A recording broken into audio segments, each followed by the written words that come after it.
Hello guys, good morning rito at good evening dyan. Eto, may pag-uusapan tayo ngayon, no? May sinend sa akin, no? Medyo seryoso muna tayo sapagkat mukhang seryoso to. Hindi ko pa siya napapanood, okay? Minabuti kong hindi pa siya mapanood pero may idea na ako sapagkat isinend sa akin to at mayroon akong mga nakitang mga post na rin, ano? So, atin itong kokomentuhan, 'no, sapagkat ito ay isang kwento ng isang bata na nagngangalang si Maureen. At saludo ako sa batang ito ayon sa mga nabasa ko. Pero honestly, hindi ko pa napanood ang video. Mas minabuti kung hindi panoorin ang video para at least sabay-sabay tayong nating mapanood at ating komentuhan. Okay? At nabasa ko rin, may comment rin rito ang ating Tito Bongbong. So, tingnan natin after ng video. Okay, so without any further ado, let's go and watch the video. Sige, sama-sama tayo panoorin natin. Graduation today at Caloocan. Wait. Mr. President, I'm Mau. I walked out of my graduation today at Caloocan Elementary School to submit a petition at the office of Siya si Maureen, Maureen. At siya ay taga Calooco, Barangay Calooco. Located ito sa sa Camarines Sur. So siya ay Bicolana. Sangguniang Panlungsod versus a kagawad of our town, Barangay Calooco. I will be praying and walking for Kita mo batang-bata ito. She wrote a petition against a barangay kagawad. Okay, barangay kagawad. What the heck, no? Guys, bihira ako makakita ng ganito, no?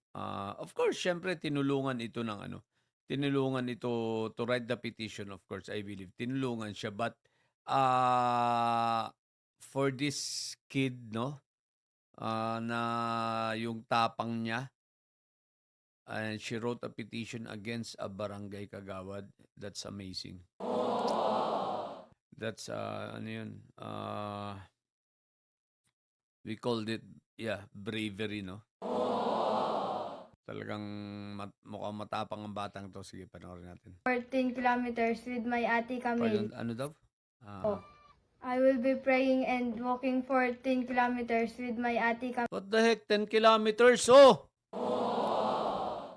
10 kilometers! Samantalang yung ito naglalakad para makapag-aral ha. Pero yung mga kasama niya sa paglalakad yung kanyang ate Camille, no?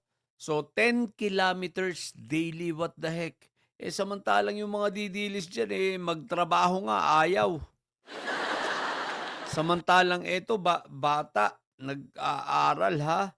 Anyway, nabasa ko yung kanilang Redeem mission yata is non-government organizations and supervised or managed by a Catholic, no? At ito parang bahay ampunan, parang ganun. So, isipin nyo mga didilis, kayo na mga hinayupak na pagkatamad-tamad, ito, isang bata naglalakad ng 10 kilometro araw-araw. No, silang mga bata na naglalakad ng 10 kilometro araw-araw, makapag-aral lang, mga hinayupak kayo. Kayo, katabi nyo na lang yung public school, hindi nyo pa tinapos ang kinder nyo. What the heck? Na nyo talaga. See, I am a Redeemer kid. Oh, I yun, have Redeemer 28 brothers and sisters at Redeemer Homeless Mission. Ayun, homeless mission nga. So, home for the homeless, no? A Christian non-profit dedicated Oh, not Catholic, Christian and prophet, pero most likely siguro Catholic din or iba-iba kasi. Christian and Catholic, kaya lang sometimes meron ding mga Christian na mga missionaries na mga Pentecostal. Anyway, ano pa man, importante ron siya ay nasa isang missionary, ano ba ang tawag ron?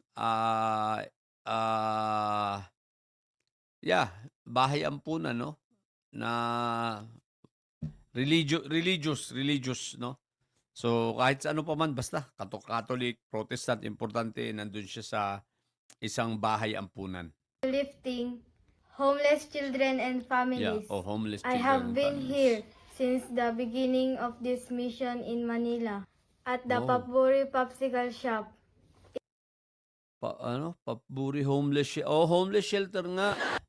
Homeless shelter. So, yun, nandun siya. Ever since, no, na nagsimula. Hindi lang natin alam kung kailan ito nagsimula. Pero, yeah, maganda i-research yun. Pero at least, nandun na siya nung magsimula ito. At siya, sa madaling salita, ang batang ito ay homeless. Kasama pa niya yung iba, pero nagsusumikap. Samantalang yung mga didilis, hindi na nga homeless, pero mga baluga. No, yung mga didilis, hindi na nga homeless, katabi pa yung public school, ayaw pa mag-aral. Tapos pag nabigyan ng ayuda, galit pa. Aba, binibigyan na ng 8,000 isang buwan ng gobyerno, galit pa. Nanyo, mga hinayupa kayong mga didilis kayo ito, panoorin nyo itong mabuti. Itong batang ito, 10 kilometro, naglalakad araw-araw. Para lang makapag-aral, mga hinayupa kayo.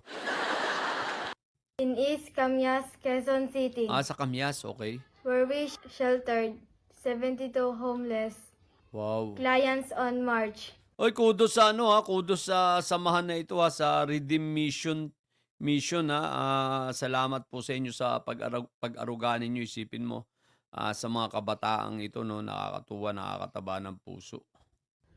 22-28, 2020. Oh, paano I was 6 years old then. Oh, I was in every feeding. I have seen this ministry grow to what nice. it is today.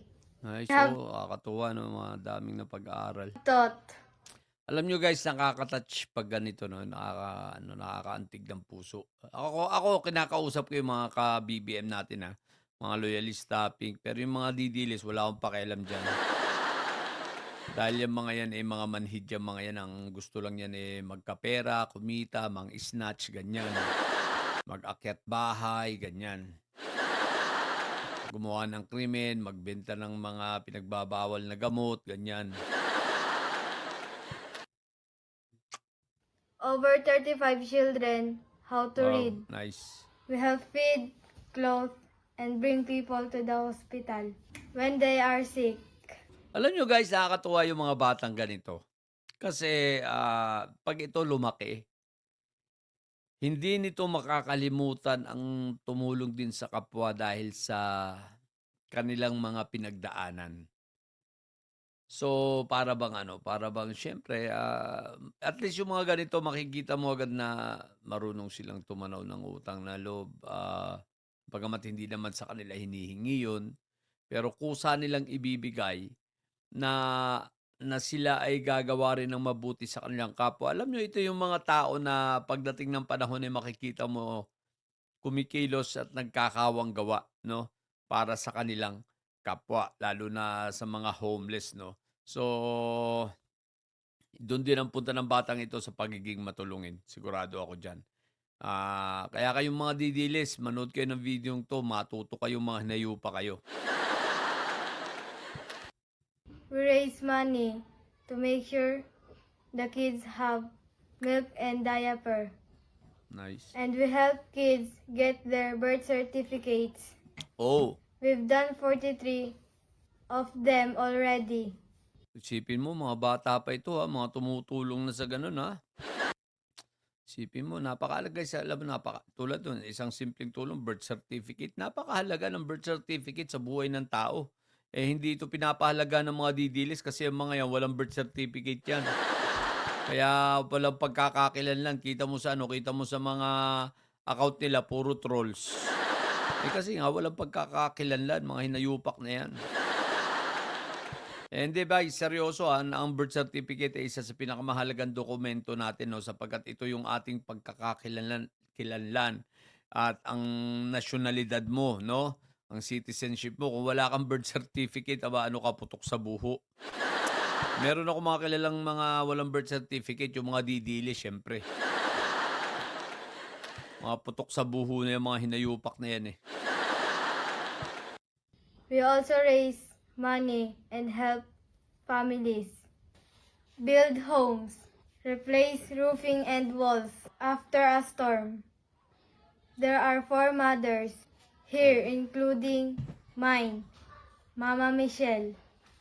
O baka po, wag ko po kayo magkakamali ha. Ang tawag po nila do'n sa kanilang mga nag-aalaga sa kanila ay mga mothers, no? Hindi po ibig sabihin biological mother nila 'yon, hindi. 'Yun yung mga nag-aalaga sa kanila, okay? Alam ko namang naiintindihan niyo ito mga ka-BBM ko. Ang sinasabihan ko lang rito baka may nanonood na didilis. Eh, 'pag didilis mga tanga yang mga hinayupak na 'yan, eh. Sasabihin "Oh, may mother pala yan, paano naging homeless?" 'Di ba? Eh, tanga nga yang mga 'yan, eh, sasabihin niya mga 'yan, "May mother pala yan, paano naging homeless?" So, kaya kinaklaro ko lang yung mother po ang tawag nila dun sa kanilang mga nag-aalaga sa kanila, okay? They help us cook, laundry, do our Nice. homework, and we have created our own version of the Lord's family, lifting each other up in seasons of life. In the last year, you have been at the forefront of EDCOM 1, Nice. the first Congressional Commission on Education, Okay. encouraging kids like me to read. May I share Nice. to you my experience in the mission field. Teka lang guys, no, mabuti 'tong mga batang 'to nagbabasa pa, no? Because in this age of 'di ba, technology, parang bihira na yung mga batang ganyan na humahawak pa ng libro para magbasa, no? Most of the childrens of today, no, ang ginagawa lang nila ay mag-Roblox. Tapos yung mga didilis naman, siyempre mang-snatch. Pero yung maghawak ng ganyang mga libro, bihira na. So, nakakatuwa naman yung mga batang ganito na humahawak pa ng libro. Parang naaalala ko yung aking mga nakaraan, no? Lalo na nung estudyante pa ako na hindi rin ako mahilig maglibro. Pero hindi, nakakatuwa itong mga batang to. At least itong mga to, di ba? Mahilig, nag-ano pa rin sila. Yung old school, no? Old school na paghawak ng libro. Because syempre, mahirap nga lang sila, homeless, kumbaga nasa bahay kalinga, so wala sila masyadong access might be sa technology or sa cellphone na magagara unlike ng mga privileged na mga tao diyan, yung mga anak ng mga politiko, mga hinayupak, 'di ba? Tapos yung mga anak ng didilis na walang ginawa kundi yung magulang ay mang-snatch, pambigay dun sa anak ng mga cellphone, mga hinayupak kayo. I mean guys, nakakatuwa at least ito old school na humahawak pa rin ng mga libro, no? So at least pinapahalagahan pa rin nila yung paggamit ng libro. On the ground with the poor people, kids like me Peter love to Pan. read, and Nice. we would do it every day if given the opportunity. Nice. One of my sisters, Ivy, loves to read, but on her way home from school on Wait, one of her sisters, Ivy, loves to read, okay? November 7th, Ulitin nga natin. Ivy loves to read, but on her way home from school on November 17, 2022, Okay. and on February 14, 2023, she was raped. What? What the heck? 2023, she was raped What the heck? Grabe naman. twice by a son of a kagawad in our town. Mapapamura. What the heck? Napakawalang hiya naman ng rapist na ito, no? Napakahiya, nung RA, nung gumawa nito sa batang to, sa kasama niya, no? Isipin mo, homeless na ito, mga ito, nag-aaral. Tapos, what the heck? Ivy got pregnant. Oh, nabuntis. Oh my God. So, ilang taon ito? Ilang taon lang yung bata kasi ilang taon lang siya, 'di ba, batang-bata. Ginahasa ginahasa ng anak ng kagawad, okay. At, nabuntis. Oh my God, my goodness. So, batang-bata ito. from the first rape, and the kagawad kidnapped her. What the heck? Ang kapal na mukha! King-ina mo, kagawad ka kung sino ka man! Kinidnap pa, ni-rape nung anak, tapos kinidnap pa yung bata. Sent her to Montalban, and Dinala sa Montalban, Rizal. Ang layo from Bicol, dinala sa Montalban. had the baby aborted and murdered. What the heck?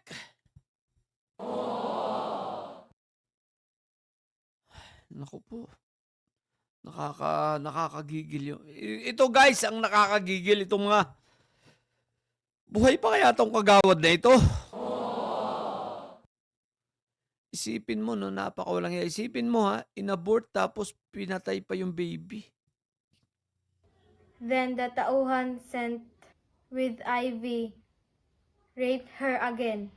Putya talaga, walang hiya talaga. Ni-rape ng anak, yung anak, ni-rape ng anak ng konsehal, kinidnap ni konsehal, dinala sa Montalban,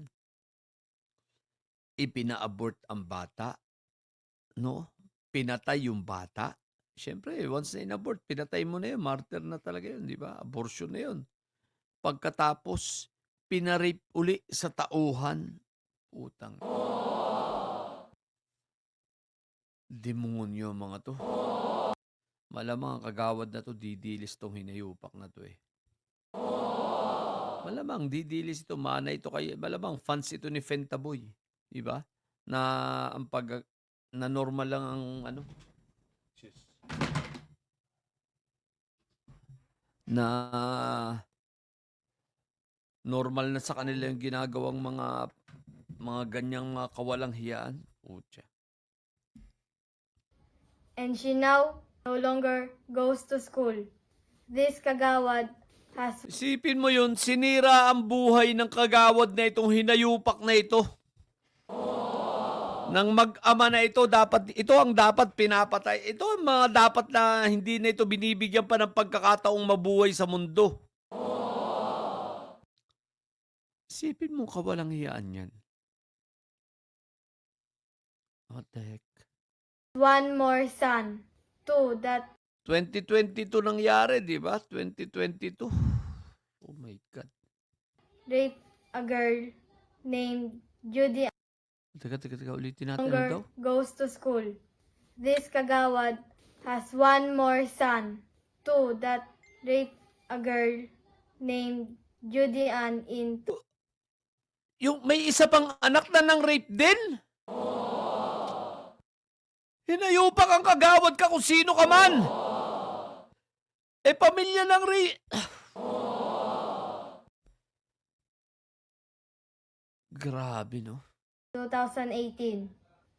As a child, I have watched this kagawad threaten us, cut Oh and my God, ang lakas pa ng loob na mag-threat. steal our electrical wires, so we have no electricity, and Putya. cut and steal Walang hiya, no? Nanggigigil ako, guys.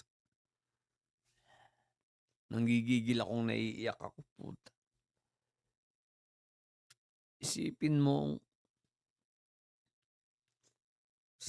ano ha, hinaharas pa sila, pinutulan pa ng electricity. May ginahasa pang isa, dalawang anak nitong kagawad na ito. Ng gahasa ng magkaibang tao. Tapos sinira ang buhay pares ng dalawang bata, no? Mga homeless at nagsisikap makapag-aral, makapagtapos. What the heck? our wires on the balloon, so we have no water. Set Puta grass, talaga. fires to kill us, put nails in our What the heck? Grabe. Walang hiya talaga ulit. wires on the balloon, so we have no water. Set grass, Tinanggalan rin pati sila ng tubig, basic commodities po. us, fires to kill us, put nails in our tires, destroy Tinangkapang sunugin yung kanilang mga ano, yung bahay ampunan. The heck? our coconut Pati yung kanilang mga sasakyan pinalagyan ng pako. plants, and steal our tanim. Many Pati pagkain, no? Pinapanakawan nitong walang iyang kagawad na ito. Ay, sino kaya yung kagawad na ito? Ay, of the families here stay in survival mode because government people make life very, very difficult. oh Question my God. Oh, makinig kayo, mga taga Camarines Sur, Barangay Kaloko. Kaloko? What the heck? Isang kabaro ninyo, isang kasama ninyong napakawalang hiya dyan, ha? Dapat dito, kinakatay nyo na. Isipin ninyo itong mga homeless na ito, itong mission na ito na tumutulong sa what the hell, inaano ninyo, hinaharas ninyo. Tinanggalan nyo ng tubig, tinangkaan yung pinagbabantaan yung sunugin ng kanilang lugar. Mga sasakyan, pinaplat nyo. Hindi lang yun, pati yung mga sarili nilang tanim para sa pagkain nila, pang survive nila, ninanakaw ninyo. The heck? Mr. President, how will we read if we are being raped? How Oh will my we read God.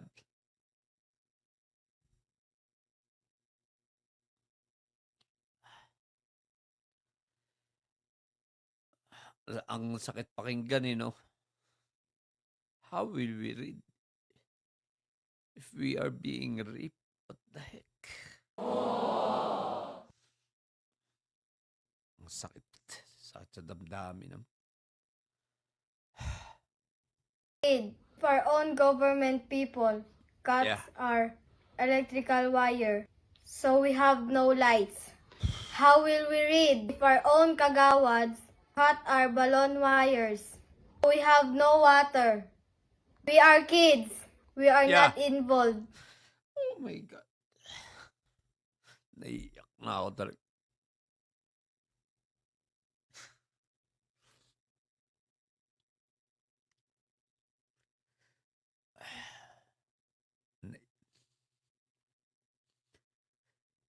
Isipin mo yun na we are kids, no? Ano magagawa nila?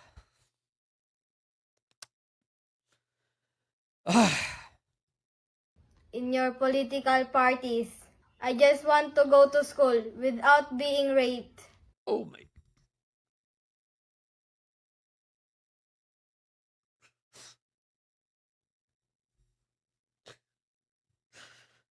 Ay,